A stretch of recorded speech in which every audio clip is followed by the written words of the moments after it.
The Philippines isn't just staring down a typhoon. It's facing something meteorologists have sworn they would never see in their lifetimes: a double-punch disaster. Two consecutive super typhoons, ripping through the archipelago just 5 days apart. This is not a drill. This is not a simulation. This is a terrifying, real-time preview of a climate system that has finally snapped. While exhausted rescue teams were still pulling bodies from the wreckage left by Typhoon Kalmei, trying to make sense of the utter devastation, satellites flashed a horrifying, urgent warning from the Pacific. A new shadow was emerging: Typhoon Fun Wong. This storm was so absolutely massive, so relentless in its growth, that its sheer diameter alone held the terrifying potential to swallow the entire Philippine archipelago whole. The humanitarian crisis escalated to a scale few could comprehend. 1 million people, 1 million lives began frantic, desperate evacuations across the northern islands. Meanwhile, 377,000 others remained displaced, their homes destroyed, their communities washed away by the storm that had literally just passed. Emergency shelters designed to house 2,000 people were suddenly crammed with 8,000 souls, huddled together in fear. Medical supplies, completely depleted during the first disaster's relentless demands, were simply not available for the immediate needs of the second. This isn't a mere weather event. This is the unstable, chaotic face of a new climate reality. This sequence of events is a stark challenge to everything scientists thought they knew about how tropical storms are formed and how the planet balances its fury. It's a preview of a world where nature stops following the rules of science. And what happened next would shatter the conventional wisdom held by the world's leading climate modelers. November 6, 2025. 3:47 a.m. Philippine Standard Time. The fear was palpable. The Philippine National Disaster Risk Reduction and Management Council was forced to declare an immediate national state of calamity. Typhoon Kalmei had finished its brutal carving through the Visayas region, leaving behind a grim accounting: 24 confirmed dead, 526 injured, and 109 people tragically missing. Search and rescue teams running on pure adrenaline and sheer willpower were working around the clock, pulling survivors from collapsed buildings and flooded communities. In the provincial capital of Cebu, where Kalmei's landfall had been most savage, Emergency Coordinator Lieutenant Colonel Maria Santos was overseeing the desperate operations when her satellite phone buzzed with an urgent, encoded message from Pagasa headquarters in Quezon City. A new storm system was rapidly intensifying in the Western Pacific. Dr. Ramon Cruz, chief meteorologist at the Philippine Atmospheric, Geophysical, and Astronomical Services Administration, had been tracking the disturbance for just 18 agonizing hours. What he saw on his screens was utterly shocking. It completely defied every principle of conventional meteorological wisdom. Within 72 hours, what started as a modest tropical depression exploded into the unstoppable force known as Typhoon Fun Wong, now packing maximum sustained winds of 185 kilometers per hour. The storm's central pressure had plummeted to an unbelievable 943 millibars. Its eye wall was tightening into a perfect, deadly circle, just 25 kilometers across, and its trajectory pointed directly and relentlessly at northern Luzon. "We had never seen anything like it, Doctor," Cruz would later tell international reporters. Kalmei should have immediately disrupted the atmospheric conditions. It should have introduced wind shear. It should have dramatically cooled the ocean temperatures. Instead, the Pacific was acting like a storm factory, churning out destruction without pause. For the very first time in recorded Philippine meteorological history, the archipelago would face 2 consecutive super typhoons within a single terrifying week. Emergency coordinators, already stretched thinner than ever before from Kalmei, suddenly found themselves preparing for an even larger, more complex evacuation. The logistics were staggering, almost impossible to manage. Evacuation centers that had just housed 302,000 displaced people would immediately need to accommodate hundreds of thousands more. Aurora province alone needed to evacuate 127,000 residents to facilities designed for a mere 15,000. Military transport helicopters were still delivering relief supplies to Kalmei-affected areas when they received the brutal, life-or-death orders: shift immediately to Fun Wong evacuations. Coast Guard vessels, many of them damaged during Kalmei's colossal storm surge, lay in harbors, unable to be deployed for urgent water rescues. The Philippine Red Cross issued an immediate and urgent statement that highlighted the sheer impossibility of the moment. "We are not just responding to one disaster. We are managing 2 simultaneous catastrophes with resources designed for one." But that grim statement would prove to be tragically optimistic, because what they were truly facing was a meteorological phenomenon for which science had absolutely no playbook. Provincial Governor Elena Rodriguez described the impossible situation with a chilling clarity. It was, she said, like trying to perform surgery while the patient is still being shot. The Philippines was attempting disaster recovery, a monumental task in itself, while simultaneously preparing for an even larger, more destructive disaster. Medical personnel who were treating Kalmei's injured victims were forced to redeploy immediately, preparing evacuation centers for the incoming wrath of Fun Wong. Emergency supplies that were carefully reserved for Kalmei recovery efforts were diverted to the immediate preparations needed for Fun Wong. But this unprecedented double storm pattern was just the surface of the crisis. What satellites would reveal next about our changing climate was even more terrifying. The Western Pacific Ocean had, quite simply, become a furnace. Sea surface temperatures were measured at an astonishing 29.5 degrees Celsius, nearly 3 degrees above normal for early November. This superheated water mass stretched across an unbelievable 2,000 kilometers of open ocean, providing what could only be described as unlimited fuel for relentless storm development. Satellite thermal imaging showed the ocean heat content at the highest levels recorded since modern measurement systems were first put into use. Typhoon Kalmei should have been the natural disruptor. When typhoons pass through warm ocean waters, they typically leave behind a signature cooler temperatures and atmospheric instability that actively prevents immediate storm formation. It is nature's own mechanism for spacing out these massive, destructive weather events, a meteorological cooling-off period that can often last for weeks. But satellite data pouring in from NOAA's Goes West weather satellite revealed something truly unprecedented. The ocean's thermal layers had stratified so intensely, a thick layer of hot water resting on deeper, equally warm currents, that Kalmei barely affected the crucial heat reservoir below. Ocean temperatures at depths of 50 to 100 meters, which is the critical zone for a typhoon's energy extraction, remained at near-record highs. Within just 48 hours of Kalmei's destructive passage, sea surface temperatures had already returned to their pre-storm levels. The atmospheric pressure patterns that normally act as a natural brake, preventing rapid storm succession, had completely collapsed across a massive corridor, stretching all the way from the Marshall Islands to the South China Sea. Dr. Amy Maria Santos from the Philippine Atmospheric Research Institute called it a meteorological perfect storm, creating multiple perfect storms. The jet stream, the high-altitude river of air that typically guides storm systems and creates wind shear, had stalled in an unprecedented, almost static configuration. Wind shear, that fundamental atmospheric force that typically tears developing typhoons apart, had essentially disappeared across a 1,500-kilometer corridor. Simultaneously, the Madden-Julian Oscillation, a planet-scale weather pattern that profoundly influences tropical storm development, was locked firmly in its most active, storm-favorable phase. Normally, this oscillation cycles through active and inactive periods over 30 to 60 days. But climate scientists observed that the warming ocean temperatures were keeping the oscillation locked in conditions favorable for storm development for extended, dangerous periods. Fun Wong didn't just form quickly. It exploded with what meteorologists call rapid intensification, gaining more than 55 kilometers per hour of wind speed within a mere 24 hours. Satellite imagery captured the storm's core contracting violently, its eye shrinking from 80 kilometers to a mere 25 kilometers in just 6 hours. Simultaneously, its overall diameter expanded to a staggering 1,800 kilometers, making it large enough to blanket the entire Philippines simultaneously. The storm's internal structure defied all conventional models ever created. Hurricane Hunter aircraft from the highly specialized U.S. Air Force 53rd Weather Reconnaissance Squadron measured pressure gradients so impossibly steep that wind speeds increased by 70 kilometers per hour over just a 15-kilometer distance. The storm's eye wall contained updrafts reaching a terrifying 18,000 meters into the atmosphere, significantly higher than commercial aircraft typically fly. Dr. James Mitchell, a tropical cyclone specialist at Colorado State University, described Fun Wong with alarming simplicity. It was a storm that behaves like it's on steroids. Computer models specifically designed to predict typhoon behavior consistently and dangerously underestimated the storm's intensity.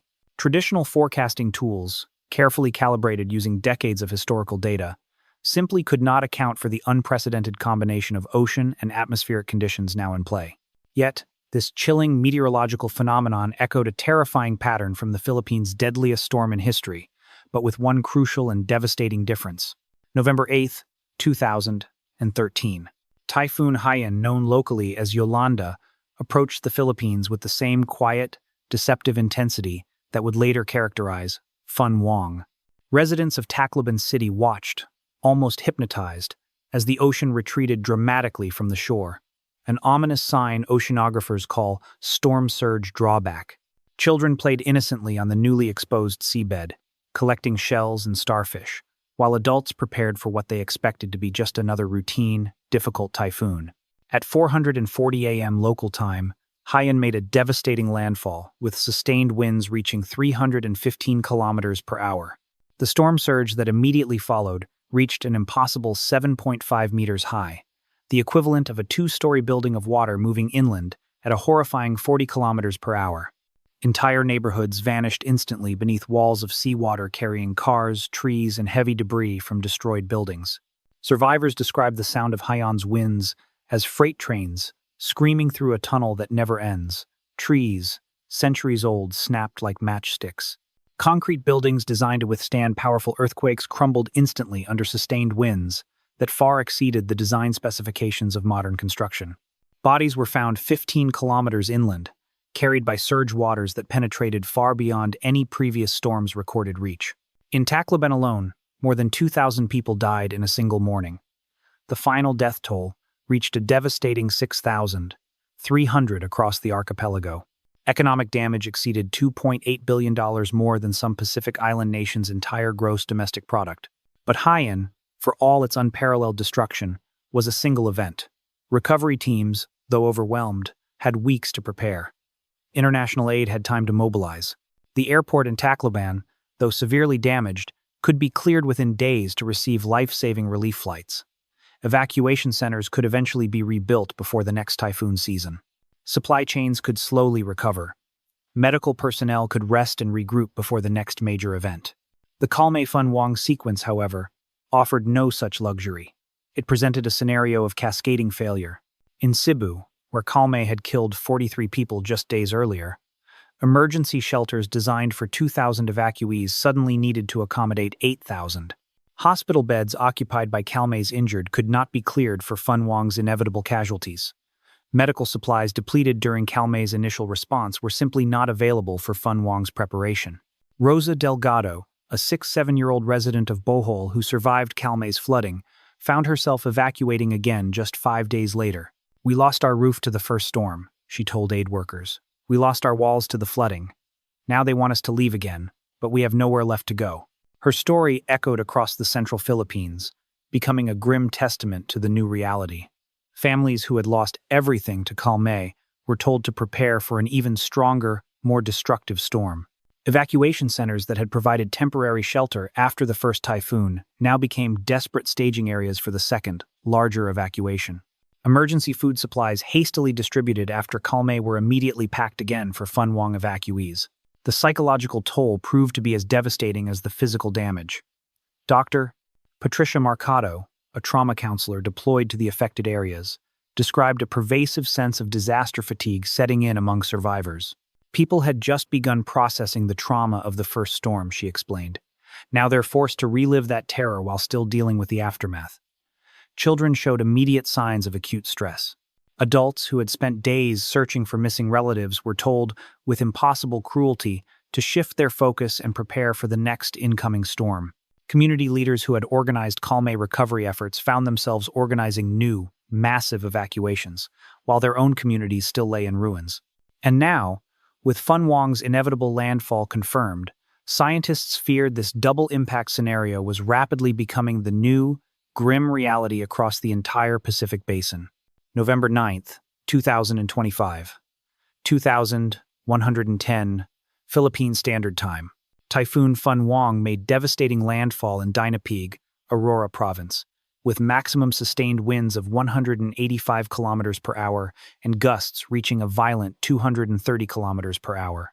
The storm's eye wall, 25 kilometers of absolute, deceitful calm surrounded by the most violent winds on Earth, passed directly over communities still desperately repairing damage from Kalmei's passage just 5 days earlier. 1 million people had been successfully evacuated across northern Luzon in less than 48 hours.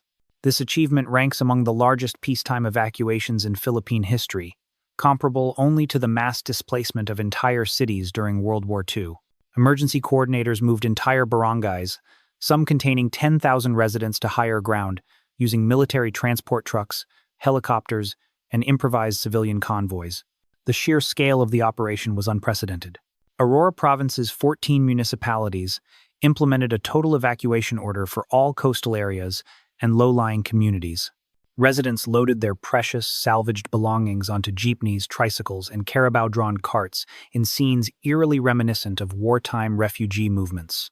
Military personnel went door to door in remote, inaccessible areas, physically carrying elderly and disabled residents to evacuation vehicles. But these historic evacuations immediately revealed devastating, systemic gaps in disaster preparedness. Aurora Province's official evacuation centers were designed to accommodate 15,000 people. They received an overwhelming 127,000. Families slept in school hallways, government buildings, basketball courts, and parking garages, stacked one upon the other. Social distancing became an impossible, forgotten luxury. Medical personnel warned immediately of the critical potential for disease outbreaks within the next 72 hours. Isabela Province faced similar, immediate overcrowding. The provincial capital building became an impromptu shelter for 3,000 people despite being designed purely as office space. Municipal gymnasiums housed families in deplorable conditions that aid workers tragically compared to refugee camps. Portable toilets could not be delivered quickly enough to maintain any semblance of sanitary conditions.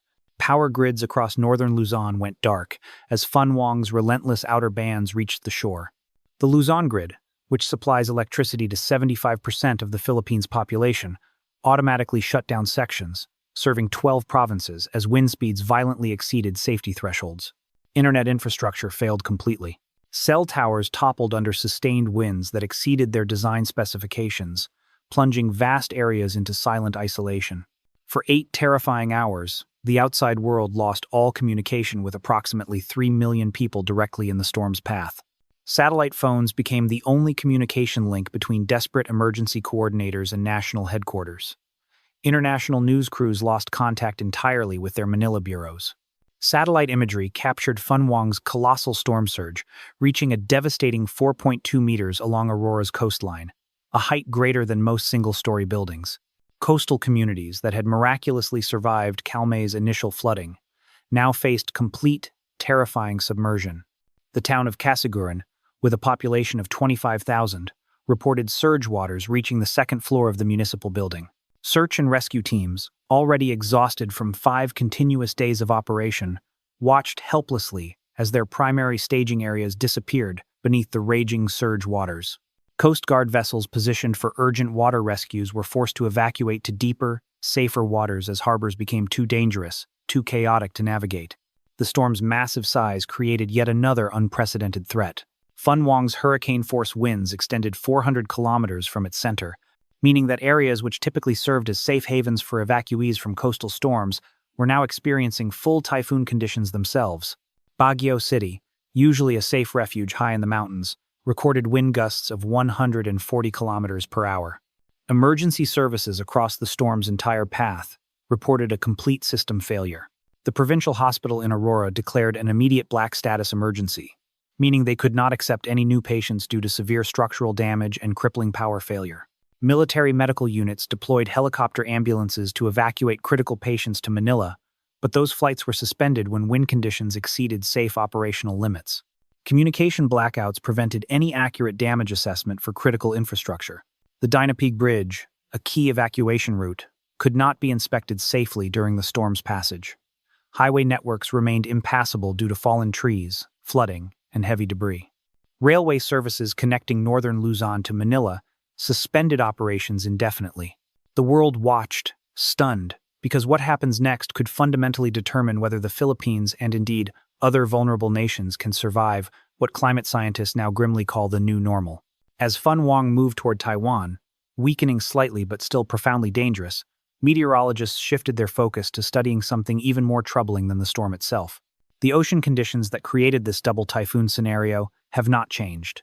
Sea surface temperatures remained 3 degrees above normal, across a region larger than the continental United States. The jet stream patterns that allowed both storms to intensify remain eerily locked in place.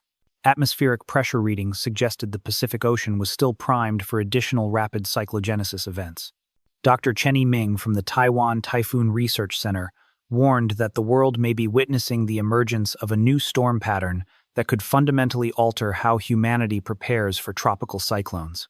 Climate models suggest that warming ocean temperatures could make back-to-back super typhoons not just possible, but tragically routine across the western Pacific basin. The implications are staggering, almost impossible to process. The Philippines currently faces an average of 20 typhoons annually under normal conditions. If even half of those begin clustering into rapid succession patterns, the archipelago's disaster response capacity would collapse entirely. Recovery periods that currently last months would be brutally measured in days. Economic systems dependent on agriculture cannot survive consecutive crop destruction events without triggering a catastrophic food security crisis. International climate scientists studying the event have reached contradictory conclusions, reflecting the deep uncertainty gripping the field. Dr. Sarah Williams from the University of Miami's Rosenstiel School suggested the double typhoon pattern represents natural variation within normal Pacific weather cycles. We've seen similar clustering events in historical records, she argued. The difference now is our improved ability to monitor and measure these storms. But Dr. Kenji Nakamura from Japan's Meteorological Research Institute strongly disagreed. His analysis of Pacific Ocean heat content data spanning 40 years showed an unprecedented thermal energy accumulation. The ocean has crossed a threshold, he stated. We're seeing energy levels that can sustain multiple simultaneous storm systems without the normal recovery periods. The data remains insufficient for definitive answers. Climate attribution science, the specialized field that determines whether specific weather events result from human-caused climate change, requires years of complex analysis. But the real-time impacts do not wait for scientific consensus.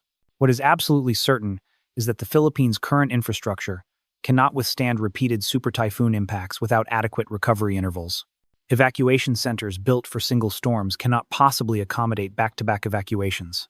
Hospital systems treating one disaster's casualties cannot simultaneously prepare for the next disaster's victims. Agricultural systems cannot survive consecutive planting season destructions without triggering rural economic collapse. The 377,000 people displaced by Kalmei face an uncertain, terrifying future. Many lost their homes, their livelihoods, and their community connections.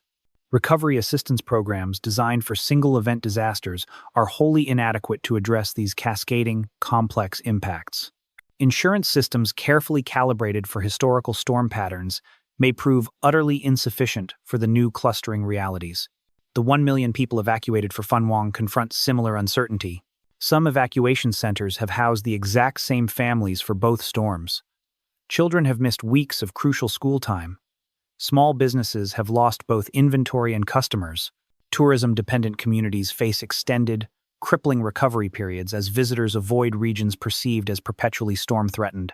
Provincial governments are already being forced to adapt their disaster preparedness strategies in real time. Aurora Province is now designing permanent evacuation facilities rather than relying on temporary shelters. Bohol Province is implementing aggressive building codes that assume multiple annual typhoon impacts rather than single seasonal events. But individual adaptation efforts, no matter how heroic, cannot address systemic challenges of this magnitude. The Philippine economy loses an estimated $2 billion annually to typhoon damage under normal conditions. If storm clustering becomes routine, economic losses could easily exceed the government's entire disaster response budget within a single storm season. Regional cooperation mechanisms face similar, immense strain. ASEAN disaster response protocols assume member countries can provide mutual assistance during single-country emergencies. If multiple countries face simultaneous, colossal storm impacts, traditional aid-sharing systems could quickly break down. Meteorologists continue watching the Pacific Ocean, where conditions remain dangerously perfect for the next unprecedented storm formation. Long-range forecasts suggest the atmospheric patterns that enabled Kalmei and Fun Wong will persist through the remainder of the 2025 typhoon season. The Western Pacific sea surface temperature anomaly shows absolutely no signs of returning to historical norms. The terrifying question is not whether another double typhoon event will occur. The question is whether the Philippines and other vulnerable Pacific Island nations will be ready when it does. Because if the past week taught us anything, it's that our old, comfortable assumptions about how nature behaves no longer apply. They are outdated, dangerous, and useless. And somewhere in the Pacific, warmer waters continue feeding the next storm system that could rewrite everything we thought we knew about survival in the age of climate chaos.